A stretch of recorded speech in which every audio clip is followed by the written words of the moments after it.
आपले मौल्यवान दागिने सांभाळा, स्वतःचं संरक्षण करा. आपल्यामुळे इतरांना त्रास होणार नाही याची जाणीव ठेवा. आपण शांतताप्रिय नागरिक, आपण सोलापूरचे सुजाण नागरिक, आपण सिद्धरामेश्वराचे सद्भक्त.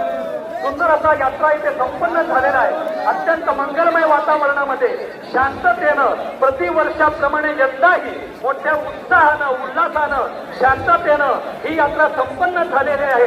अक्षता सोहळा संपन्न झालेला आहे. सर्वसामान्य भाविक भक्त कोणीही देवळात जाता कामा नये. सर्वसामान्य भाविक भक्त कोणीही देवळात जाता कामा नये. कारण नक्कीच पुरुष हे अगोदर देवळात जातील, त्याच्यानंतर 68 लिंगाच्या प्रदक्षिणाला बाहेर पडतील, तेव्हा भाविक भक्तांनी देवळात जाऊन दर्शन करायचं आहे. अत्यंत शांततेनं, अत्यंत संयमानं. आपण शिस्तप्रिय नागरिक, सोलापूरचे सुजाण नागरिक, सोलापूरचे सिद्धरामेश्वराचे सद्भक्त आहोत. अत्यंत मंगलमय वातावरणामध्ये हा सोहळा इथे संपन्न झालेला आहे.